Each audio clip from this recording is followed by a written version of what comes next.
And we'll be doing that after the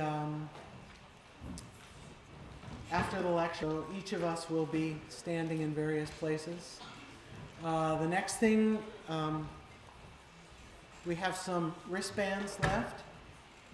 Where the wristband person is right there. $3 to help the children of Darfur who have been displaced to Chad. I can just say them if you want me to. Sure. And we know that you guys donated a lot of money last week for the Rwanda relief efforts, but we're going to be passing something around. And if you could just donate $1 or 50 cents or whatever you have, all of the money will go to the Darfur Peace and Development Fund that's establishing schools in refugee camps.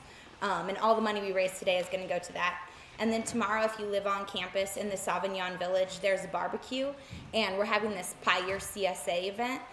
So it costs $1 to throw a pie at your CSA, and all of that money will also go to the Peace and Development Fund. So if you live on campus, that's another way to get involved. So that's it. Thank you. Mm-hmm. You noticed I didn't volunteer for that one. Any other announcements? Okay, as I mentioned, we have the final exam. Be passing it out. It will be due next week in lecture on Tuesday, and we can discuss it in section. We come to what has become a very important part of the lecture series every year, and that is our second generation panel. And the consequences of having a parent or parents who were Holocaust survivors are significant, and we find them an important thing about. Each year, our own Dean Leeder, who is the child of Holocaust survivors, agrees to have a panel for us. And for those of you who don't know Dean Leeder, Elaine Leeder came to us many years ago now. She's a sociologist. She is extremely aware of issues around the Holocaust, and in fact has studied the Holocaust at postgraduate level. She has been tremendously supportive of this course, this lecture series, and of me personally, and for that I always like to acknowledge her because it has made a big difference in my life and in the life of our program. So without ado, I turn you over to Dean Leeder.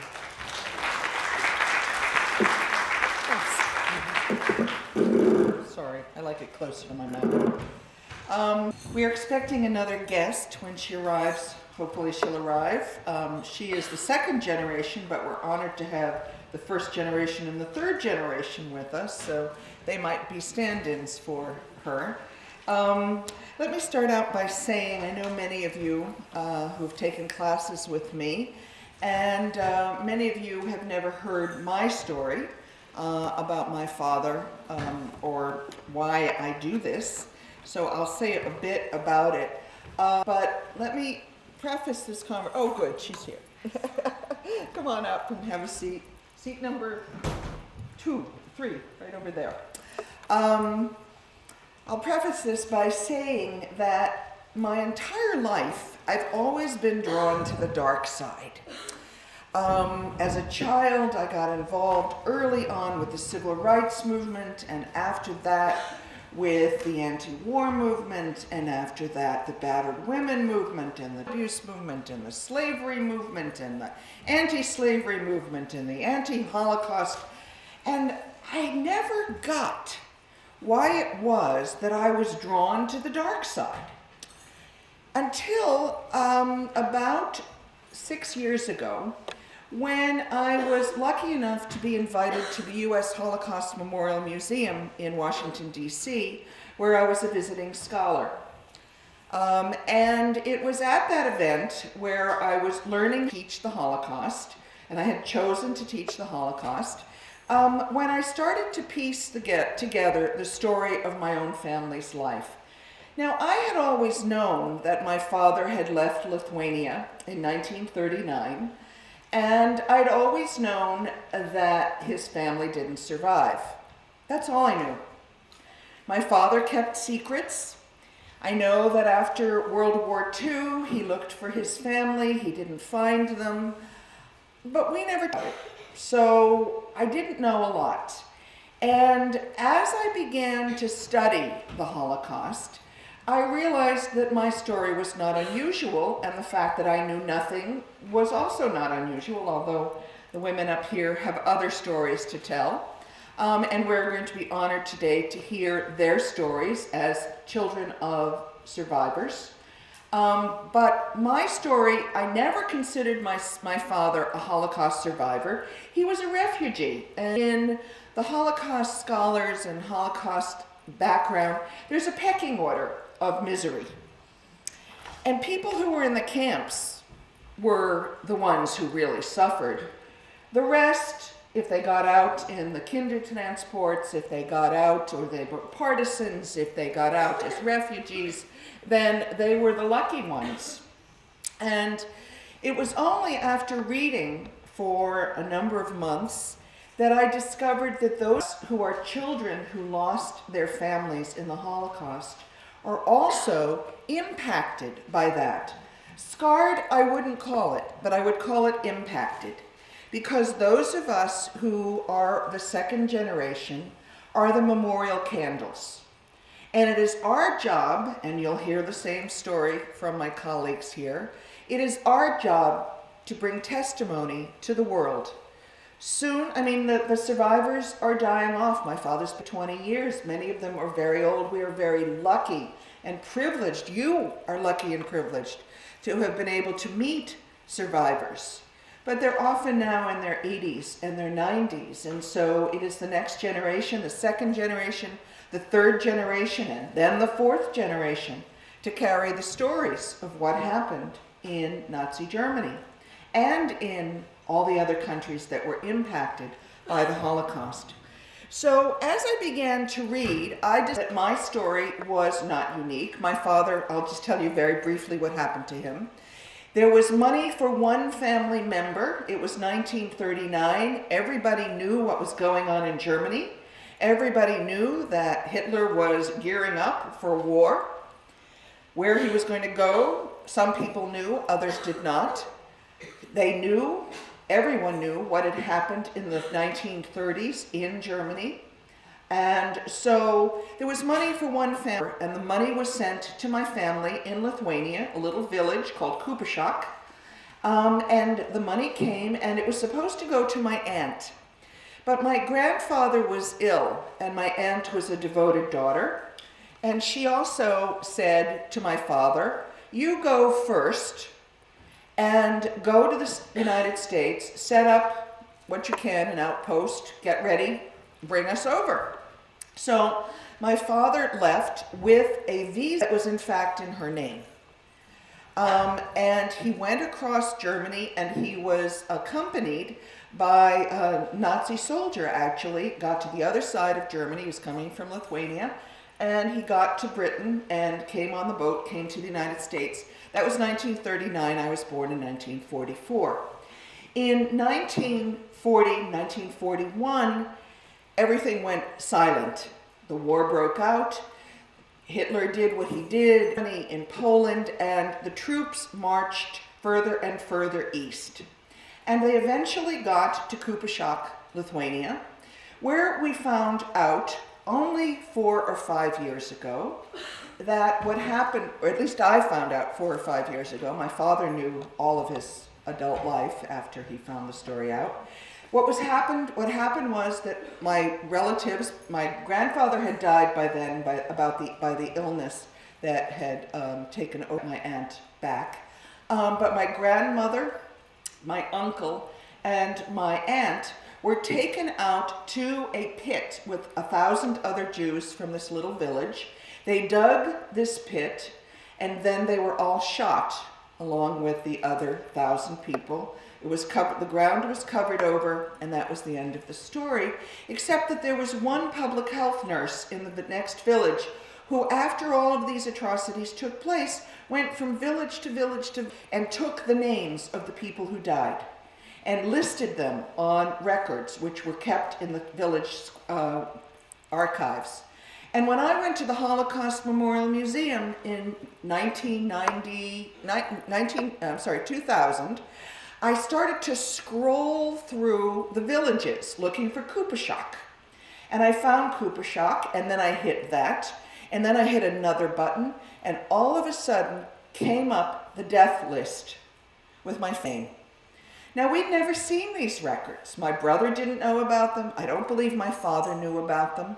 I went back, started to do some homework, discovered, in fact, that there was a Lithuanian army officer who had come to the United States in the 1950s under false pretenses, alleging not to have committed any atrocities, and that the U.S. Department of Justice was now prosecuting him in the year 2000 for the atrocities that he had committed in the little village where my family came, from which my family came. And I then spoke to the Justice Department, found out that the man decided to leave the United States, which he did so that he wouldn't be facing deportation.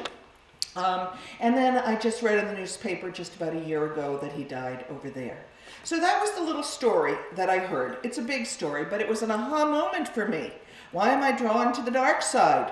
Why do I always want to know about battering, abuse, child? Why do I care about racism? Why do I care about slavery? Why do I care about genocide? Why do I care about social injustices? Why has my entire life been dedicated to trying to undo that which we just heard goes on a regular basis in the world? So then I started to do the literature review, and luckily enough, I'm looking to my time to be quick, I found a lot that was written about children of survivors and children of refugees. And the first who did the work on this was in the 1960s. It was just soon after the war, only about 15 or 20 years after. And her name was Helen Epstein, and she wrote about children of the Holocaust. And then lots more studies have come out, and it's very interesting because you would think that children of Holocaust survivors would continue the trauma, that in some way we would be traumatized by the experience, but really enough, the literature indicates that many of us, in fact, are quite resilient, have good mental health, and in fact really see ourselves as having to do something in this world to make it a better place. So there's a project now that's going on in Philadelphia, Pennsylvania, at University of Pennsylvania, called the Transcending Trauma Project, and they study generations of survivors. And of course they've been studying the Holocaust, but now they're also starting to look at survivors of the Cambodian genocide, the Rwandan genocide, the Armenian genocide, to see what happens to children and to families after all of this. And it turns out it's all very, very interesting, that there really are family types. And I'm going to give you this typology so that when you hear the stories of the folks who are up here, you can decide which typology they might fit. The first type of family are those families that are called the numb family, N-U-M-B. These are families who are really silenced by the experience. They deaden their emotions and really only tolerate minimal stimulation. And I worked with a colleague whose mother had been numbed out by her experience. She had been in the camps, and her experience was so traumatic and so horrific, and she herself was a fragile being, so that the rest of her life, her family spent trying to take care of her because she was victimized by it, and they were numb to the whole experience. They didn't experience trauma, they didn't experience anything except taking care of Mom, who was a victim of this whole genocide. And they don't tolerate much. So they are the numb families. Fortunately, they're in the minority. There are also families who are called the victim families. These are people who, after the war, they came to their homes and came back and were depressed by the whole experience, and that deadening depression carries on through the generations. These are folks who were worried, mistrustful, fearful of the outside, and in a way they cling to each other because they're the only ones who are left in the world. So as they have more children and live on into the next generation, there's a sense of still being victimized.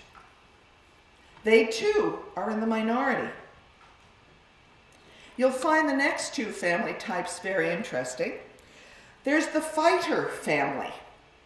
Now, the fighter families were often people whose families were in the resistance. And so by being in the resistance, these families learned early on to fight back.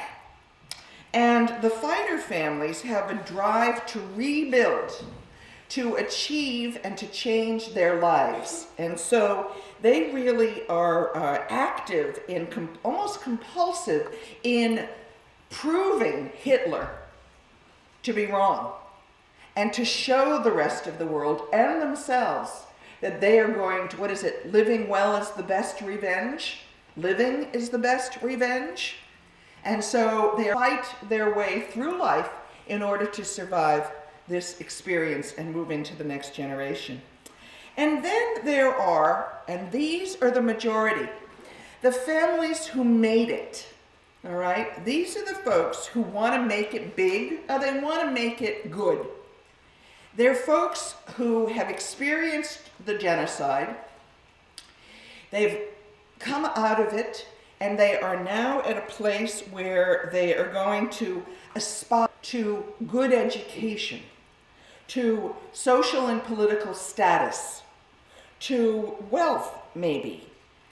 And there's the sense also that they are going to live fully and but enjoy their life experience because they were almost obliterated.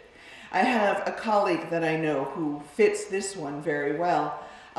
Came to the United States with nothing, Holocaust survivor, soon started to parlay money, fame, wealth, and at this point is a very, very well-known entrepreneur on the East Coast. So there are folks who really want to make it well. So usually the children of these kinds of families, particularly those who really want to make it and make it not big, but live a good life, carry that message into the next generation. So I'd like to think about this as we meet the folks that are about to tell their stories. One of the other themes that is particularly noteworthy is that let me just say this. There are many studies, and in fact, Blair told me she's going to cite studies that don't fit her life at all. And in fact, there are many studies that indicate that Holocaust survivor children are resistant to stress. They don't do well with stress.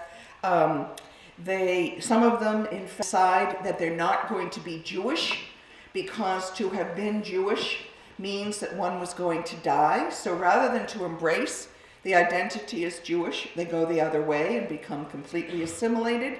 But as variable as there are human beings, so too is the variability of the response to having been Holocaust survivors' children. There's a lot of diversity in the way that families experience it. And I don't want to take a whole lot of time, that clearly there are families who, as a result of having been Holocaust survivors, cling very closely to their faiths and remain dedicated, if not to religious Judaism, at least to secular Judaism and a strong sense of identity. And many of them, particularly those who maintain a sense of identity with their religion, had close, strong Jewish identities before, and then as soon as they got out of the camps or however they survived, they go back to that sense of belonging to an ethnic group and a religious identity. So I don't want to prolong this much, so I'll really introduce the rest of our speakers very briefly. The next person who's going to speak is Blair Pleasant. whose father was a daughter of whose father was in the Lodz ghetto and also in Auschwitz and in a labor camp. Then we're going to hear from Shelley Bob. I am eager to hear her story. And then we will also hear from Estelle Ross, whose mother, Helen, was under the Nazi occupation for a few months and was caught between borders, and whose father was from Poland and served in the army. And we're going to go next to Blair, and then to Shelley, and then Estelle. Thanks. Then questions. Thank you, Elaine. I've been fighting, so hopefully I won't have a coughing spasm while I'm up here. But thank you all for having me. I am the proud daughter of a Holocaust survivor. My father, Leo Schweitzer, is from Lodz, Poland, and he survived the Lodz ghetto and then Auschwitz and several labor camps and the Death March. My mother was born in America, so she's not a survivor. And as you'll hear some of the other stories, I'm thinking that possibly my story might be a little different because only one of my parents is a survivor and not both, so there might be some differences. So let me give you some background about my father and his family. In 1940, my grandfather had a foreboding of things to come, so he left Poland for Russia to try to find a place to set up so that the family could go. And unfortunately, he got caught and arrested by the Russians and was sent to a Siberian prison where he spent the rest of the war. So he did not go to the camps, he was in a Siberian prison instead. In the meantime, they were starting to set up the Lodz ghetto, one of the largest cities in Poland with a very large Jewish population. So you'll be hearing about different ghettos, but Lodz isn't as famous as Warsaw, but it definitely was one of the larger ones. So my father clearly remembers the day that the trouble started. He was coming home from what's the equivalent of our middle school, and he was wearing his new school uniform and was so proud and went home to show his mother his uniform, and instead he found his mother sitting outside on the doorstep with all household belongings, the mattresses, the pillows, the pots and pans, and pretty much everything from their apartment.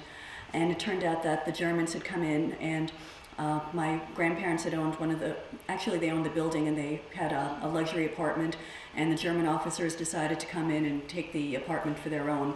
So my mother was kicked out with all their belongings, so they were able to move in with my father's grandparents for a little bit. But then they started the Lodz. Everybody all the Jews in the town of Lodz were sent to this ghetto where there were about 200,000 Jews living in small cramped quarters surrounded by barbed wires so the people couldn't get out. And they were there for quite a long time, and from what I understand, the food was very lacking and they had to work in different types of labor camps. My father was working in a metal factory, so as you'll hear the story, that gave him some experience for what was to come.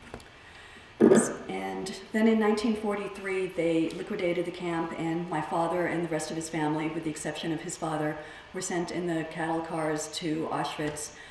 And when you talk to some survivors, even though the camps were awful, many of them say that the cattle cars was actually the worst part of the experience. And I know one friend of my father's, when we were walking through the Holocaust Museum in Washington, when we got to the part with the cattle cars, he just broke down. The other parts he was able, but the cattle cars just brought on too many bad memories.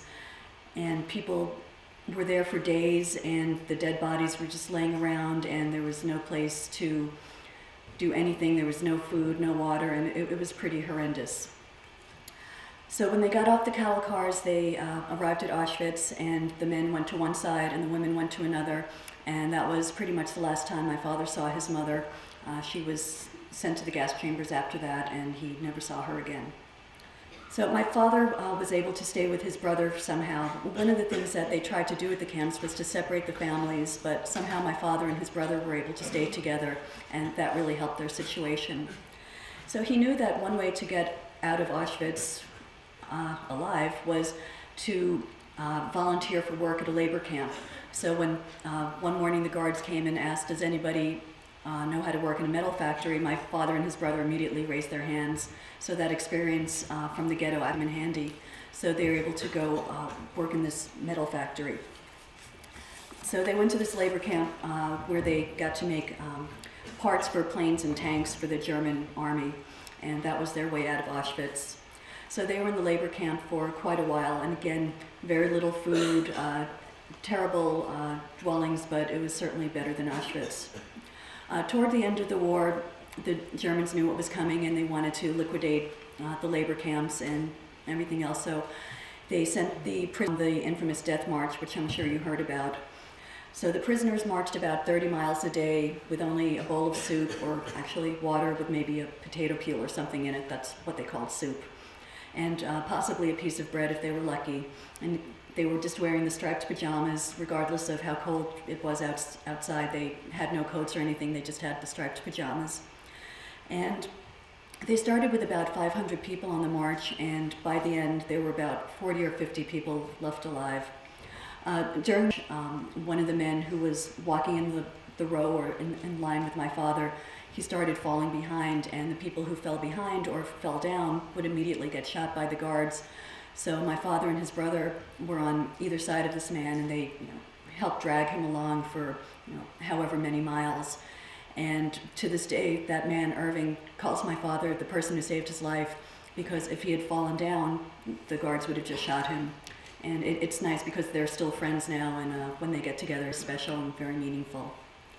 So a few days later, the Russians had liberated the prisoners, and my father was free.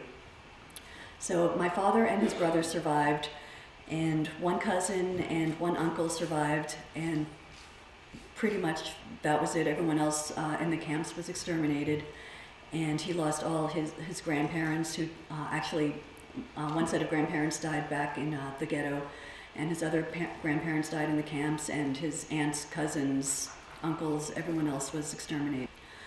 So my father claims that he survived based on pure luck, and if you talk to any survivor and you ask, how did you survive, generally the first thing they'll say is, it was luck, I was just lucky. And I'm sure luck had a lot to do with it, because you could be standing here and not there, and that person got shot and you didn't. So luck certainly did have a part to play, but I think there was also more to it. I think the people who survived did have that will, that desire. There was something inside pushed them on and had them keep going. And he was also smart enough to know that he should volunteer for jobs and to work at labor camps to get out of Auschwitz, because the very few people who had to stay there actually made it out. So after liberation, my father spent a couple years in Hanover, Germany, where there was a Jewish camp, and a lot of people got back to their health and back on their feet there. Most of the people who he met in Hanover eventually immigrated to New York, and many of them were also from Lodge. And when they arrived in New York, they joined the Ludger's Young Men Benevolent Society, which is still in existence, and actually my father is the president of it right now. So when it started, it was more of a benevolent society. Well, it still is, but it wasn't a survivor organization. But as time went on, it really has become more of a survivor organization. And they collect money and do fundraisers for Israel and for different organizations. And my father's been the president for the last couple years now, and I think this is going to be his last year. He's ready for a change. So those people who are in the Ludger organization have really become my extended family. The people who we met in Hanover, and also who went to New York and Florida and became part of the survivor organization, really did become our extended family, and many of them are very, very close. And I have great memories of going to the Catskill Mountains once a year, every Memorial Day weekend for the Ludger event, seeing all these people together and just enjoying life and dancing and having a good time and knowing that they made it. So these people have a certain closeness that comes from the shared experience and knowing that they survived together, and they really are an incredible support mechanism for one another, and it's great to see them together. And at family events, they're at each other's children's weddings and bar mitzvahs, bar and bat mitzvahs, and they really have become this family and support for each other. So now I'll talk a little bit about being second generation. And Dean Leeder did say that there are many different types of people and the way it's been affected, and I think, as you hear my story, you'll know which one of the typologies I fall into, because it's pretty obvious. My aunt, who my father's brother married, is definitely one of the, what was the second one? The depressed. Absolutely. The victims. Absolutely. Whereas my father is in the last category, so that's the way it affected us. So I do think that the way the Holocaust affected the parents or the survivors greatly impacts the way it affects the second generation, certainly. And my father was always very open with us. Whenever we asked questions, he didn't try to hide it from us. He was very open with us and would answer our questions, to the best of his ability. But he didn't bombard us with it. He didn't give us the gory details. And in fact, until the other day when I was rewatching his video for the Steven Spielberg Survivors of the Shoah, I didn't even realize that his mother was beaten by the Gestapo, because one of the neighbors told the Germans that my grandmother had some diamonds and some jewelry hidden in the cellar, so they came and beat her to find out where it was. But that story he didn't tell us growing up. He kind of hid or kept some of the more upsetting stories from us. But again, he would talk to us, and when we asked questions, he would relate them to us. Again, he didn't do it in a way to make us feel guilty or to make us feel bad or to make us feel depressed. It was more, this is what I went through, and I'm here, and it was a part of me, but it's not, I'm not going to dwell on it, and I'm not going to be a miserable person because of it. So he didn't try to burden us with it, and he tried to give us a good life and make up for things that he didn't have as a child. So basically, he tried to spoil my sister and brother and I, and that was fine with us. He really did what he could to give us a good life, to make sure we got a good education. College wasn't even a choice. It was, which grad school are you going to? So college was definitely, because he could only go into the equivalent of his middle school. So carrying on an education and making sure that we all had an advanced degree was very important to him. So somehow my father had found ways to come to terms with his experience, but in a way that didn't make his children feel uncomfortable about it. And I do know that there are many cases, such as my aunt, where it's more depressing, and if the child does something that makes the parent unhappy, they'll say, "For this I survived Hitler," and say things that'll make the child feel bad. And my father never did anything like that. And he never expected us to be perfect children or to make up for the life that he missed. He wanted us to be happy, of course, but all parents do, but he didn't expect us to, be the perfect children to make up for his losses. So he did for us to deal with as second generation. And I think that my siblings and I are relatively normal. We don't have any of the syndromes that the Helen Epstein book talks about, and that some of the other books talk about. And just the other day I read a study called The Impact of the Holocaust on Survivors and Their Children by Sandra Williams of the University of Central Florida. So when discussing the children of survivors, the study notes, on interviewing the children, certain themes begin to emerge as characteristic of the parent-child relationship. These themes were the ability of the parents for their children's emotional needs, the extremely controlling and overprotective behavior of parents, and the induction of guilt feelings in the children.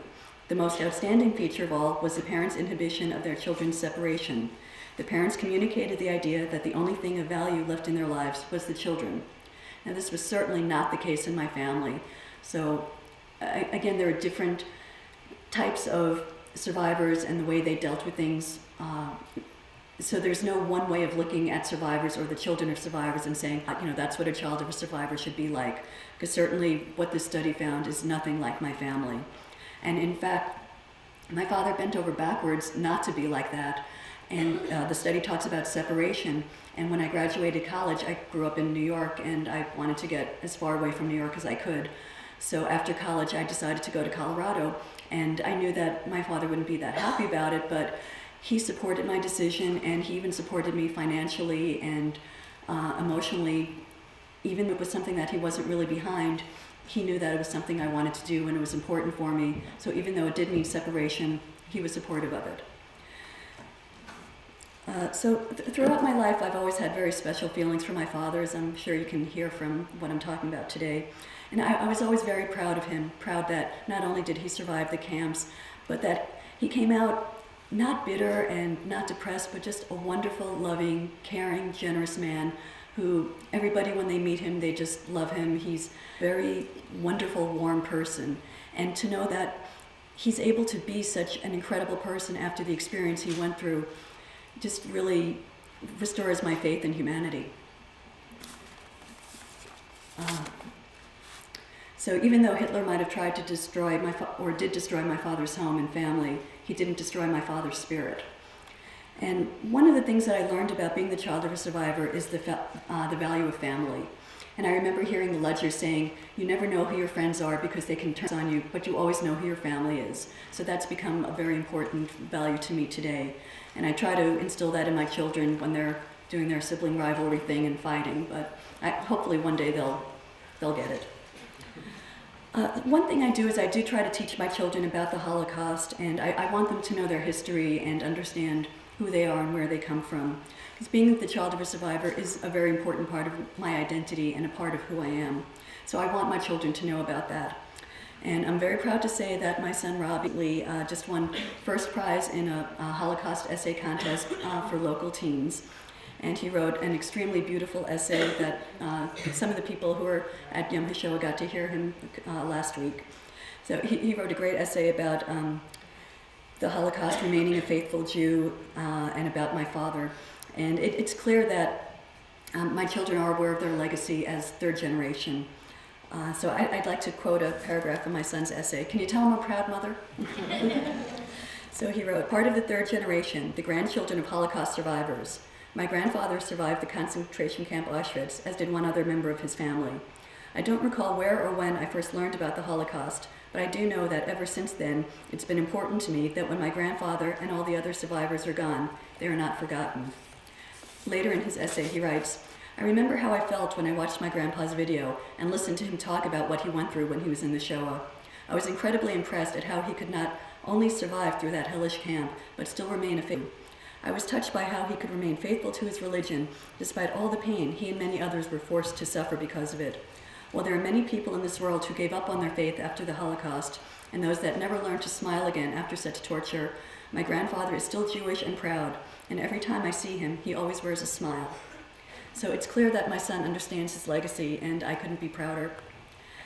My children's Jewish education is very important to me, and even though we're not particularly observant, it is important that we pass down the tradition. And my father is one of those, what I'll call twice a year to synagogue Jews. He only goes on the high holidays. But Judaism and its traditions are very important, and we're continuing that on in my family. And it was very special for my father a couple years ago when my son had his bar mitzvah. One of the traditions is to pass the Torah down from generation to generation. So my father passed the Torah to me, and I passed it on to my son, and that was just a very special moment. And next month at my daughter's bat mitzvah, we'll do the same thing, and I'm sure it'll be just full.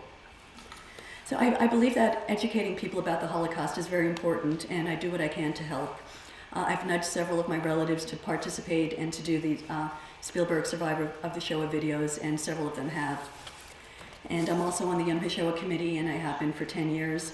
And I also try to talk to people and friends about it, because talking to people, as opposed to having people just read about it in books, it makes it so much more real, and it makes them understand a lot better.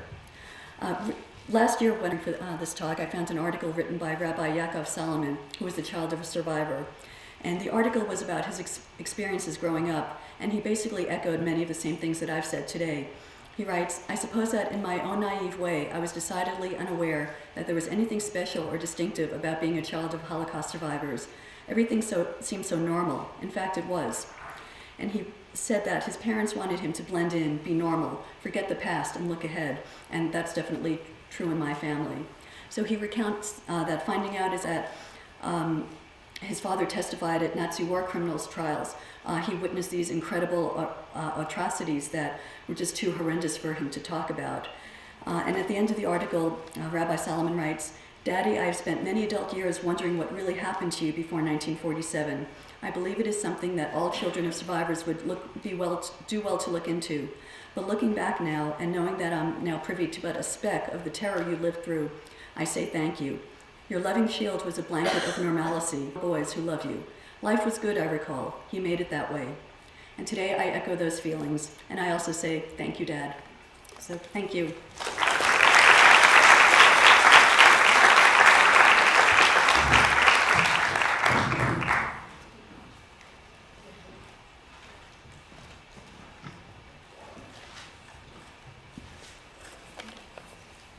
I'm very honored to have been asked to talk here about my feelings of being a survivor, a child of Holocaust survivors. You could tell I'm a little nervous. I haven't done this in a long time.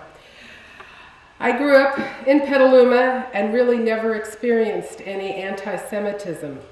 However, I remember my parents talk a little bit about their lives and what happened to them. My mother, who I'm proud to say is here with us today, came from a small town in Prussia named Marienwerder, which is in outskirts of Germany. She always spoke about her as a young girl as being very protective and happy.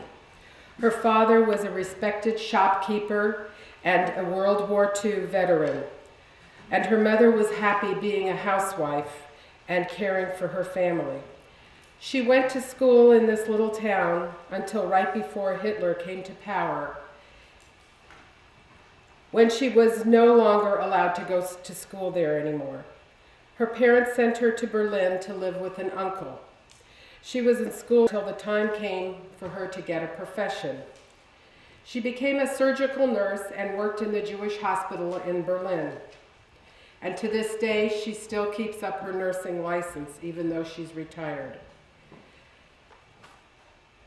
And in this Jewish hospital is where she met my father, who was her patient.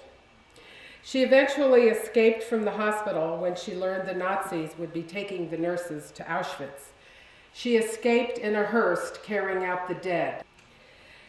She lived underground and in hiding for many years until being captured in November of 1944, where she was taken to Theresienstadt, but housed in the Kleine Festung, which means the little fortress. This was a death camp. She was liberated from the gas chamber on May 5th, 1945, by the Russians, which was, by the way, the last day of the war. Approximately 2 years later, after she met with my father again in Berlin, she came to the U.S. and ended up being chicken farmers in Petaluma. My father was from a small town in Poland where he lived with his mother, 2 brothers, and a sister. He eventually left Poland to find a better life and went to Germany, where he operated a lumber yard. When Hitler came to power, this business was taken away from him because he was a Jew. He also lived underground and in hiding for many years until his capture in 1944. He was taken to Sachsenhausen and Ravensbrück concentration camps. He was liberated shortly before my mother in April of 1945. Unfortunately, my father didn't speak about his experiences too much, so I don't have as much information as I would have liked. He was more unable to speak, more depressed. As a child growing up in Petaluma, I always knew I was slightly different from other children. My grandparents, all my friends had their grandparents and spoke of them a lot. I could never speak about them since they were gassed in Auschwitz. Being Jewish was also difficult for me to admit because I always thought if I told anyone I was Jewish, I would be taken to a concentration camp also. I longed to live like other kids and celebrate Christmas with all the trimmings. I was brought up in a more traditional house, not overly religious, just enough to know I was Jewish and about my roots. My parents were very protective of me, and I knew it was difficult for them to let me do a lot of the things other kids my age were doing, such as riding a bicycle or even getting a driver's license. I remember my mom said, "Let's go get the license, but don't tell your father." My parents moved to Petaluma in 1950, and as other refugees that came there raised chickens. Eventually, my mother opened a nursing home in Petaluma, and those patients in the nursing home became my grandparents, my surrogate grandparents. I pretended that they belonged to me because I didn't have parents.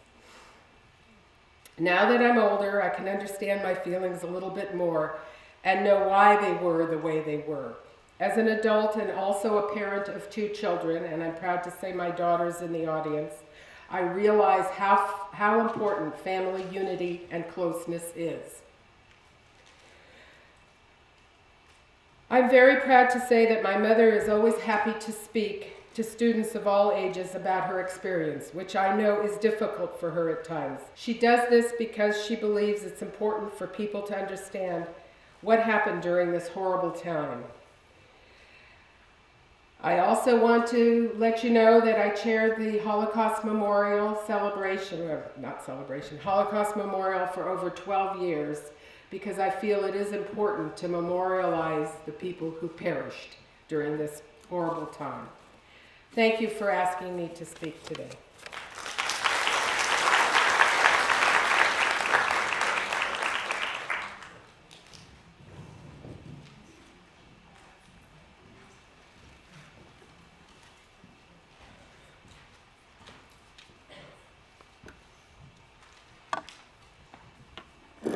Short.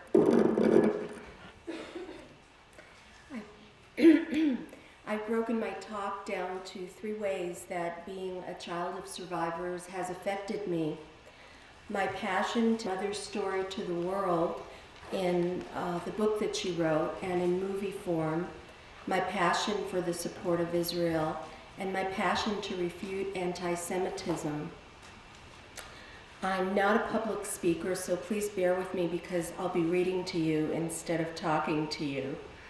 So, since my mother passed away, passing her story around the world holds most of my focus right now. It took so much for her to write a book about these 10 years of her life. She could leave a record for the world. It's my mission to let others know what her life was like during these years of losing her entire family, falling in love, marrying my father, having a baby, and surviving alone in war while my father was in the Polish division of the Russian army. Immediately after the war, my parents and sister were forced by the German government to live in the home of a Nazi family. Pretty strange, yeah. I'm compelled to have my mother's story told and her book shared. On 9/11, she watched the news all day. She told me that it was another Holocaust. We didn't know who Osama bin Laden was yet. She said Iran, Iraq, and Syria have attacked us. That night, she went to sleep in excellent health and had a fatal stroke. Her book had come out a few weeks before, and she had not yet read the review. Friends, they were in the process of reading it. To give you a little of my Polish family background, my mother was one of 6 children. My father was one of 7 children. My mother's grandmother lived with them. I was told my father had a sister that lived nearby with her husband and child. Everyone was murdered by bombs, Treblinka concentration camp ovens, gassed, or at the hands of the Nazis, except for my mom's brother and my father. Now all of them have passed. I went to the 60th anniversary of the end of the Holocaust 2 days ago in San Francisco. There were 450 survivors from the Bay Area. They were all quite old and fragile and will probably be gone soon, like my parents. Many of their individual stories will either not be told or will be recorded in history books. Someone there said that whenever you witness a survivor or hear their story from children or grandchildren, you too become a witness for future generations. The second way, being a child of 2 extremely loving parents that were survivors, has affected me, has been to appreciate and support Israel because Jews all over the world had nowhere to go during the Holocaust. No country would allow them in order to escape the mass industrial scale murder and concentration camps, including the United States. In 41, 42, had there been a place to escape, millions of deaths could have been prevented. Now there's a place that Jews can go to if the world turns against them again. It's called Israel. Even after the exterminations of 6 million, countries were not opening their borders to Jews that had survived the horrors of humankind. Nearly 1 million Jews were thrown out of the Arab countries that they lived in, Egypt, Syria, Libya, and others. Jews don't live in Arab countries. Did you ever wonder why? In 1951, when I was born, the majority of the Israeli population was Mizrahi, that's Jews from Arab lands. Both the Christian world and the Islamic world had massacred and expelled their Jews, who in turn found sanctuary only in Israel. When my mother, father, and sister and Jewish refugees from all over Europe wanted to return to what was their homeland since 586 BC, British-controlled Palestine would not let them in. My mom's cousin's ship headed for what was called Palestine. The British blocked them and forced them to turn around and go to Cyprus instead of disembarking.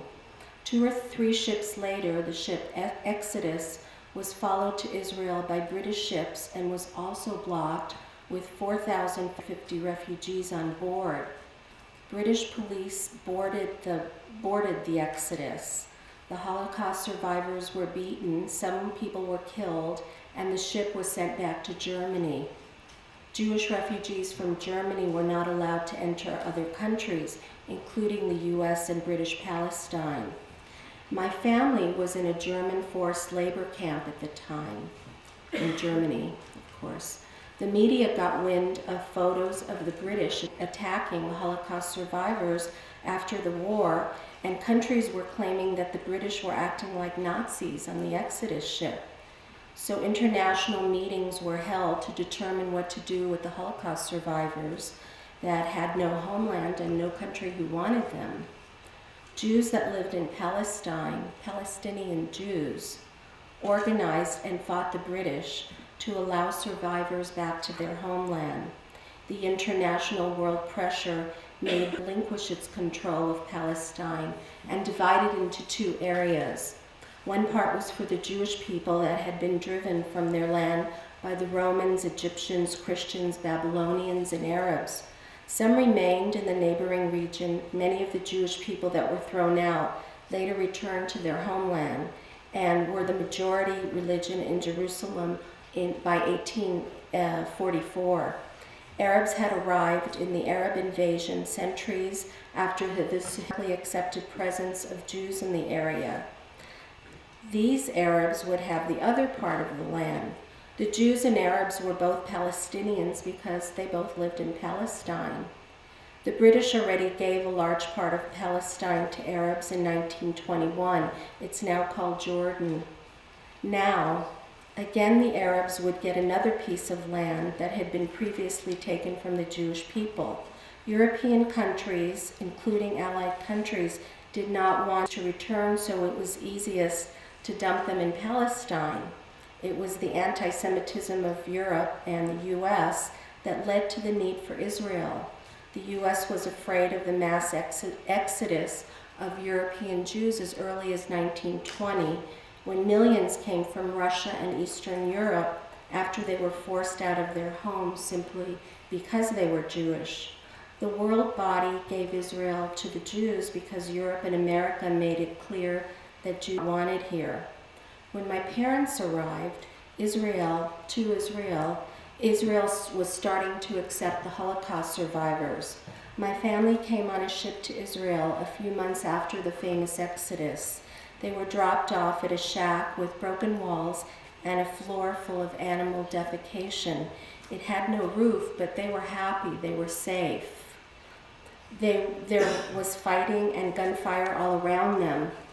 The Arabs didn't accept this world myth to call this country Israel and to share it with existing Jews and those yet to come. They too did not want the Holocaust survivors to come to the Jewish part of Israel. They said all of Palestine was to be theirs, and they didn't want to live with the Jews that had lived there throughout the centuries and the new ones that were there to return from the genocide. So 5 Arab countries attacked the new Israel. My parents heard fighting day and night. My father built a roof from wood of nearby destroyed houses. My mother disinfected the floors, and they were finally somewhere. They were in the land where their ancestors lived, yet were thrown out century after century. They were home. 2 years later, I was born. If it wasn't for Israel, they would have had nowhere to go. If not for one country in the world, Israel, the only country where Jewish people were now welcomed, the country that had been home to the Jewish people for centuries, I wouldn't be right here to tell you this. People in Europe in the 20s and 30s also couldn't believe a blood purge was possible in their enlightened age. The Jewish state of Israel is the only guarantee of never again. Israel was created and built by those who went through all the horrors one can imagine. Israel is the best monument to the victims of the Holocaust and heroes of resistance. 3 years later, my family and I came to America on a ship because they each had one surviving sibling that had made it to America. They wanted to reunite. I was 3 years old. Technically, I guess we were boat people. The third way that being a child of survivors has affected me has to do with my relationship to anti-Semitism. I'm very aware of and pay constant attention to the enormous rise of anti-Semitism in the world today. Was my mother right when she said on 9/11 it's another Holocaust? She's always told me how it happened gradually. The signs developed throughout the world, but no one could imagine what was to come. Overnight it happened and terror began. Governments rounded up Jewish people, physicians, judges, university professors turned against the Jewish people. Why? Because of a dream of a master race. Aryan-looking women were required to eat, and Jewish babies were loaded in truckloads to their deaths. Today, the effort on the part of anti-Semites is to get Jews out of Israel again. Being a child of survivors has led me to assimilate. I grew up going to church with my friends and their families because we lived in an Italian neighborhood in New York. In California, I meditated and learned a lot about Buddhism.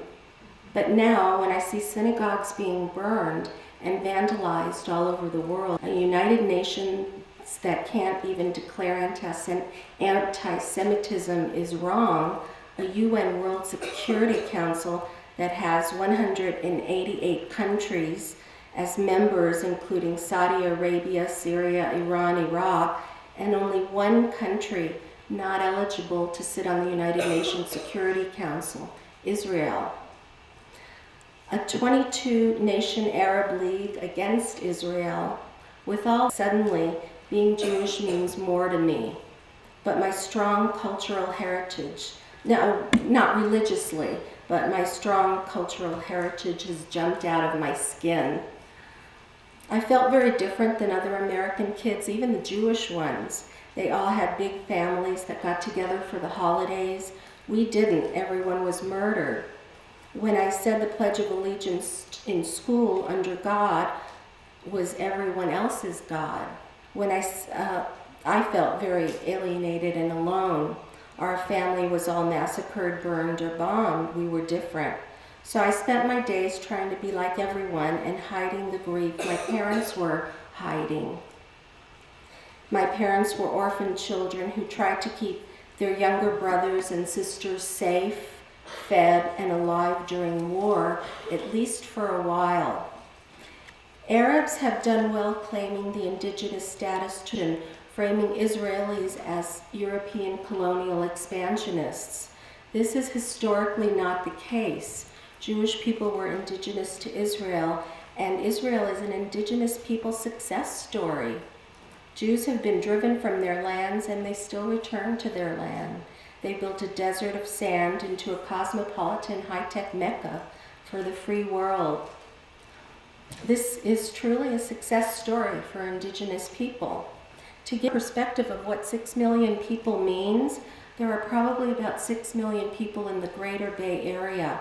I haven't checked with the census, and I'm not sure how many Northern California counties that entails, but think of the entire Greater Bay Area is being exterminated.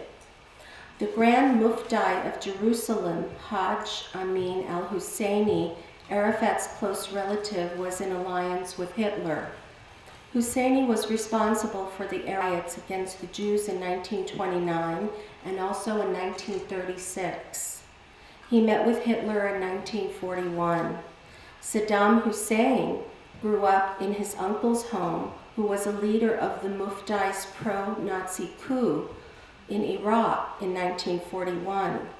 The alliance between Arabs that deny the Holocaust and the Nazis began after World War II, when many German scientists ended up working in Syria on weapons development. It continues with Arab deniers parroting modern Holocaust deniers. Abbas, the current Palestinian leader, did his doctoral thesis in Moscow based on Holocaust denial. This is part of the thread that continues. My parents didn't talk about the Holocaust. They didn't want to burden their children. Occasionally they'd share a story if I asked. I didn't ask often. We took a family pilgrimage to Poland in 1990, a month or so after communism lifted. My father had already passed, and I knew only a little about his experiences, but I went to his apartment, and I saw my mother's house and family lot. It's mine if I want to spend a huge amount of money to lawyers to prove that it was taken away from my family. They owned it for generations. I have my grandmother's title to the property. The Polish note was taken. It still had my name in huge letters engraved into the stone. We were one of millions that had our property taken by the Germans. Our property, which once had my grandparents' buckwheat mill and family home, was given to the Poles after the war. I started asking my mother questions. My father was no longer alive to ask. Since then, I have an insatiable thirst to know what happened to my family, the grandparents, aunts, and uncles I never met, and that happened to my parents. Their legacy is in my dreams. How did they wind up in Poland as Jews during such an ugly part of human history? When I went to Majdanek, a concentration camp in Poland, and there's pictures there, I was ashamed to be part of the human species after seeing the dissection tables, the ovens, and hearing the uncontrollable sobbing of my mother.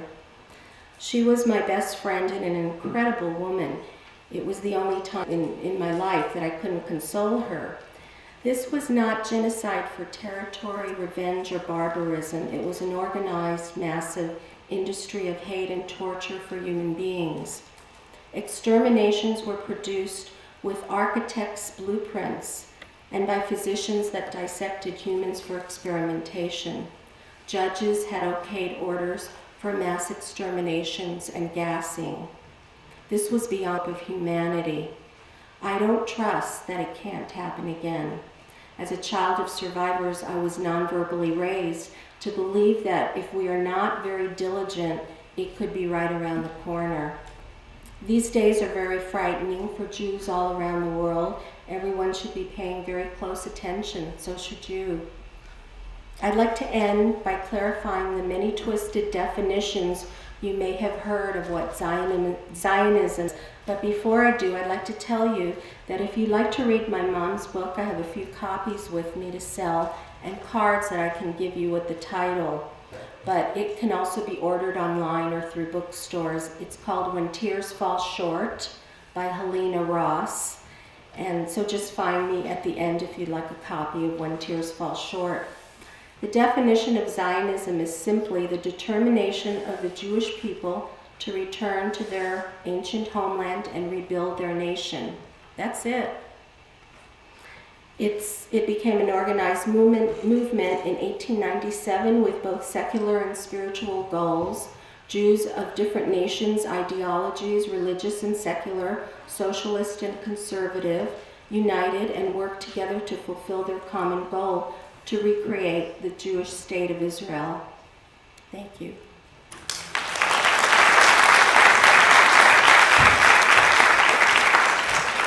Okay, now we're open for questions.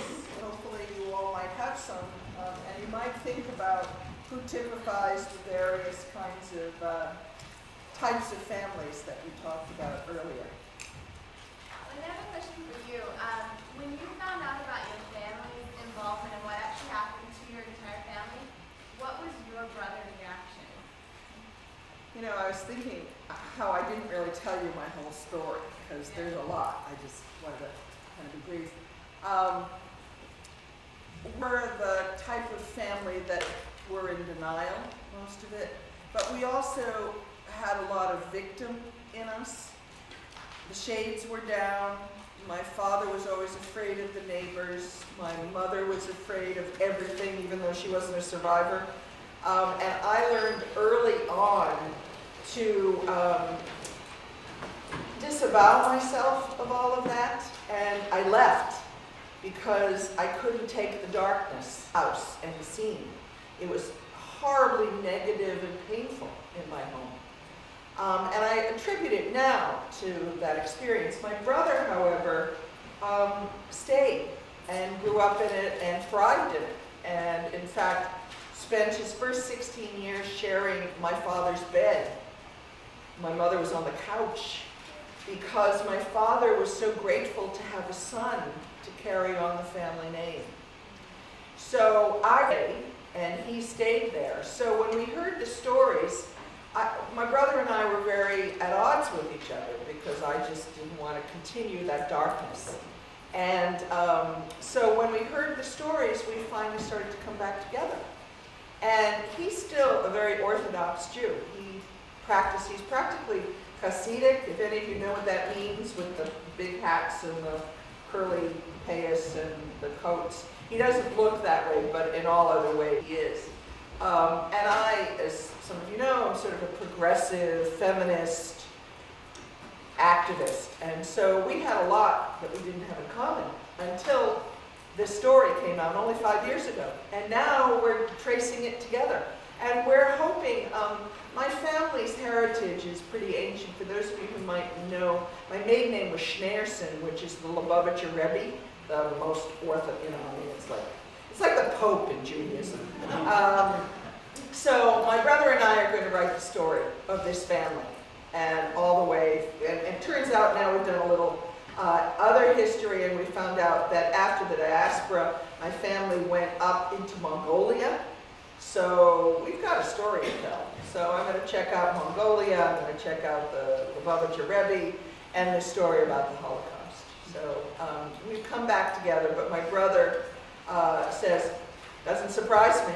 And the other thing I want to add, I just recently did a performance piece about her life. And one of the lines in her performance piece was, well, my family suffered, so why don't I? So, you know, it's a hard story, but I don't see myself as victim. I have a question. It's kind of for all of you. Are you guys the only ones in your family that speak out, or do other people in your family also have talks and do things to get the word out? I'm the only one, I think. I think I'm the only one, only because I've been given the opportunity, but I think my sister and brother, if given the opportunity, they would. I'm the only one. I have a brother who I'm not sure if he would talk about it. But maybe given the opportunity he would, but I'm the only one in my family. Ditto. My sister might if she had the opportunity, but I really don't know, and I'm actually the only. My mother did one time when she was alive, and it was very hard for her. Just took everything out of her.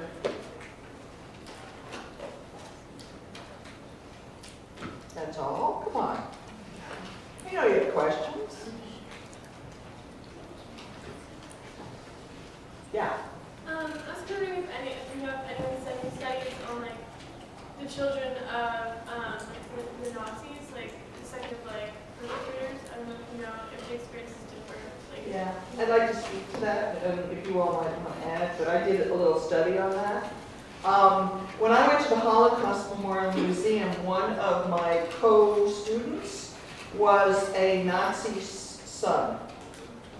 And he now taught at the military academy and taught about the Holocaust.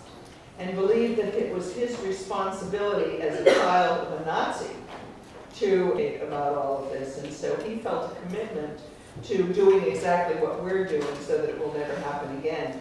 And he also taught at the military academy war ethics and the issues about what the atrocities that were committed in the name of war.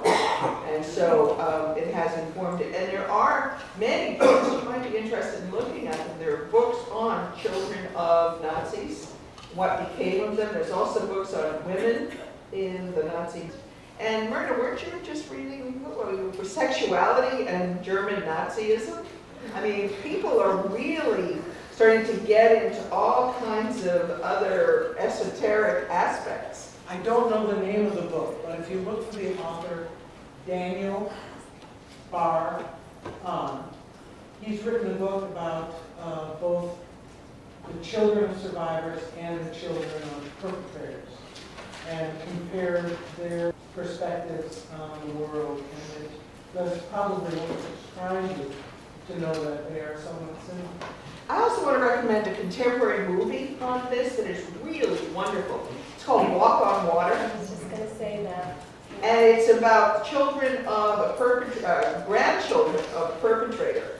And it's a current movie, you can get it out on DVD, and it's about Israel and contemporary and an old Nazi and the fact that the family, the children, grandchildren, so appalled by having had a Nazi grandfather. And I won't give the plot away, but it's really a marvelous movie. Yeah. It's playing at their Piazza right now. Oh, is it still there? Yes. Go see it, because it really is exactly to the question that you were asking. And it's filmed in Berlin and Israel. Okay, you want to say something? Yeah, there's also an organization of the children of the high Nazis, the Nazi leadership, that have gotten together and book about it. That is very interesting. What do they say, though? But they felt the need to communicate with people that had the same experience. And I read the book, they described, some of them went to South America, they described their lives and how their parents treated them and what they found out. I don't remember if it's in English or German, but I have it if you're interested. But you know, the whole generation of the children of the Nazis has really dealt with it. That was the 68 revolution. That was the revolution in Germany by the children who are called those that were lucky because they were born after the Nazis. So that whole generation has been dealing with it for the last 30, 40 years. And that includes all the Holocaust education, all the movies that were done in the 80s and 90s about dealing with the past and inheriting this horrible heritage of your parents and grandparents. And many don't know what their parents and grandparents did, but it has affected all our lives, for our whole life. How about other questions? I was just curious if you guys had an opinion on when, I know sometimes it depends on personal situations, but when would be a good time to present discussion of the Holocaust or just education on it to children? I mean, it seems like Blair. such a horrific thing, and I don't know, with being a parent of a particular Blair just whispered to me, we've got to address that question, so why don't you address it? My children have known about it since I felt they were old enough to understand. based on them personally? Well, my father has an accent, so they know he's not originally from here. And maybe 10 years old.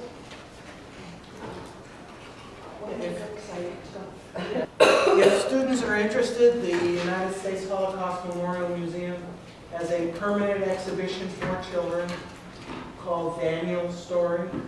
You can buy it. Yeah, you can buy the book, but you can go to the website, ushmm.org, and look for Daniel's Story if you're interested. And I'd like, I'm sure you won't want to say something, but I want to say more about it too. More often than not, for children of survivors' children, you know, right? When did you know? We have a third generation Maybe here. 10. What, 10? Yeah. Right, yes. Yeah, my great-grandparents are German refugees survivors. They went to Shanghai. And I can just remember like them always telling their story, just always wanting to tell their story whenever I was around.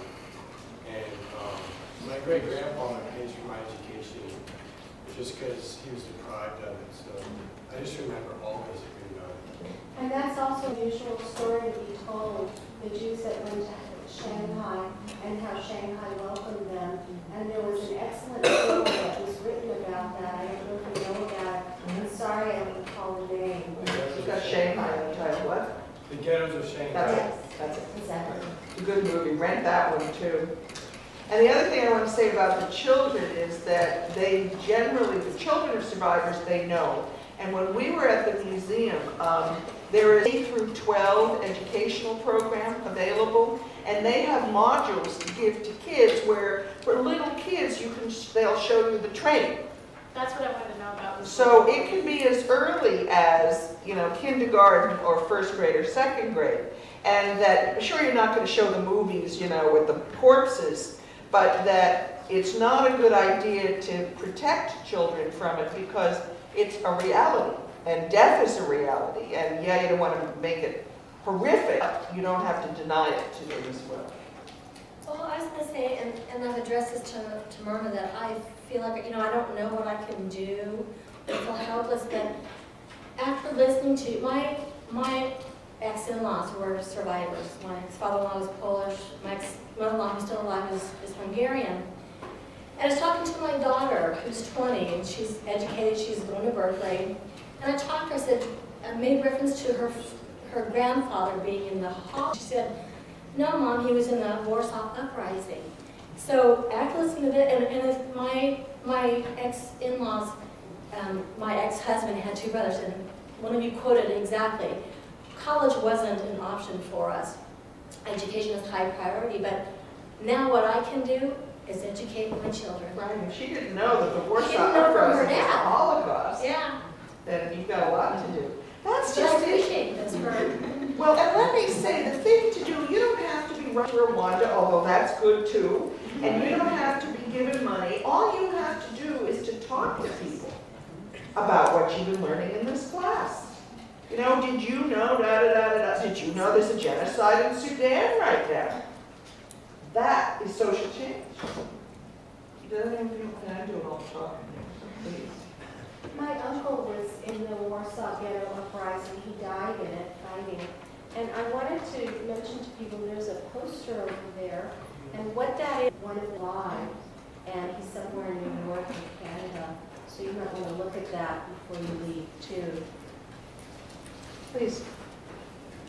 I know that in Southern California Museum of Tolerance, I've gone there when I was in elementary school, middle school, and high school. I went at least once a year on some field trip, and they have wonderful visuals, and they have 2 separate things you could do. We also did it on slavery, and we also did it on Traumatizing. Depends on which state, by the way. In New York, they think they do bombard you in New York. Go ahead, please. Let Blair want to finish something. As far as my children and children of third generation, I guess, the more natural it is. You don't want to say, okay, honey, we need to have a talk. You just want it to be something that, and as you heard my son's essay, I don't remember when I first heard about it.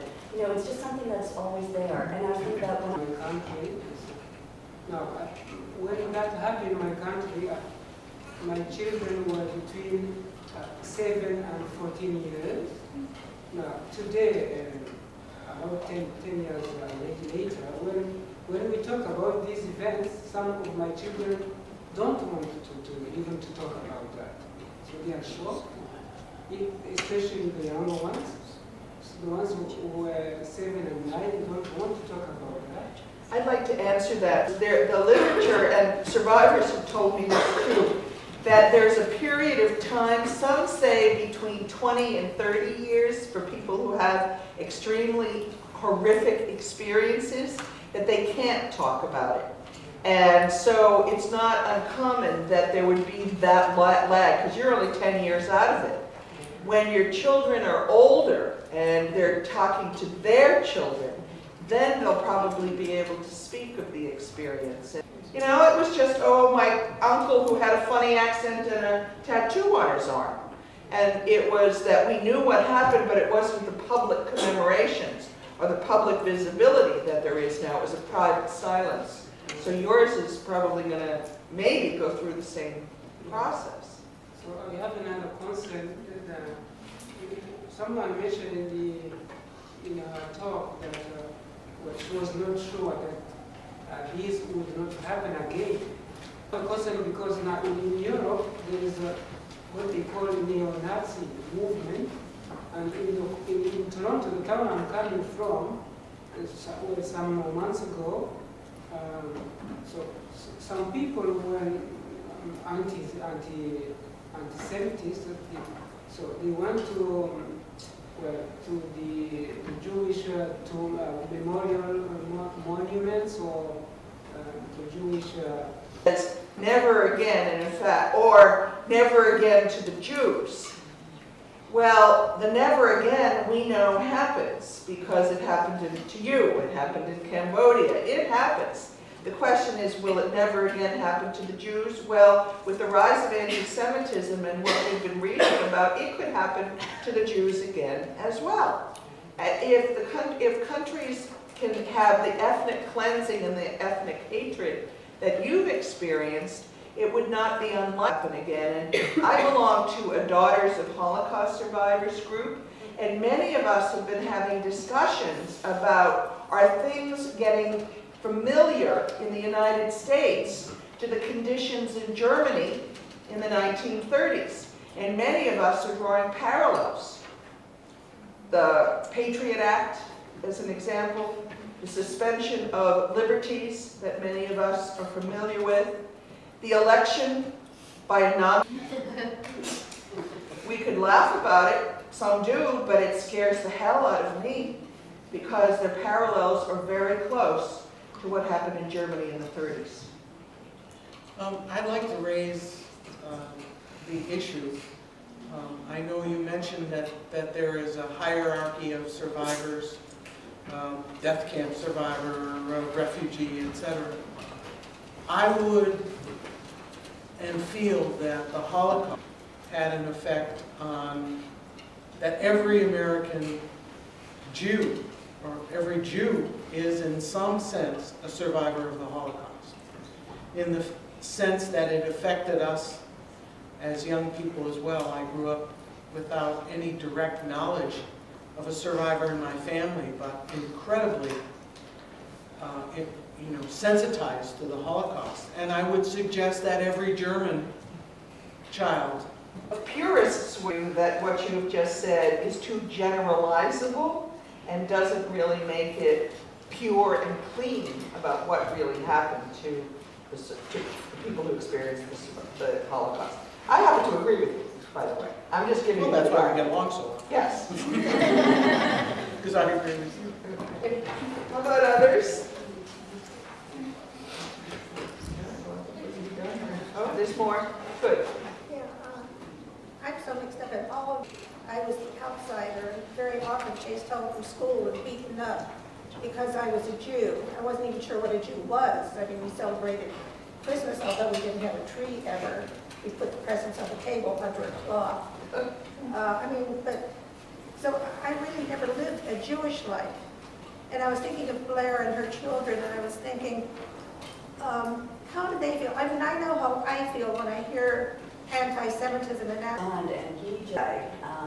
So I think if you educate kids in their religion and their values and who they are and make them proud of it and not to make them ashamed of it, then they can respond. My daughter is, well, she just turned 13, and she hasn't really experienced any anti-Semitism. But doesn't she hear about it on the radio or through the news? Yeah, but it's not real to them. And unless it hits home, and unless it happens here in Santa Rosa. I know my son, when he did get into a little discussion with someone, he stuck up for his rights, and he was able to say, here's where it's at. My only other comment is I identify with Dean Leeder in that I came out a fighter. I mean, I didn't have any Jewish background until I became married, divorced, and had children. And all of a sudden, Children of mine, and I realized that what am I going to give to my children? This is my heritage. This is what my grandparents died for. So I gave them their Jewish education. They're not religious, but they know that they're Jews. And they're not afraid to say they're Jewish. I remember when my children were little, and people would say to them, you know, do you have your Christmas tree? Or what are you going to get for Christmas? They would say, well, we don't celebrate Christmas. We're Jewish. Fear, like, oh my God, don't tell them that. But they were proud of it. And through them, I learned that it's okay to admit that I'm Jewish, and there's nobody going to take me away to a camp. So I just wanted to comment on that. I was just going to mention that you said how you were raised and you weren't religious as you were raised. My parents were in Russia during the Holocaust. You couldn't say you were Jewish. I mean, there was no religion because it was communism. So we were raised very secular. When my parents came to America, they had a lot of Stalinist viewpoints. So it was more of a cultural identity that they were Holocaust survivors. So religion wasn't part of our family, but there was some thread that held us together very strongly. And it was a Jewish cultural identity. You want to say something? Shelley, I wanted to say something, feeling of being different. I think one thing that we need to separate, being different or being inferior. Being different does not necessarily mean we're inferior. Right. Just different.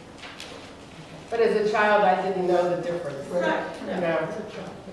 And my son thrives on the difference. He likes being different. So for him, this is another thing that's like, yes, I'm Jewish and I'm different. And Prairie fire grows, which is what Mao Zedong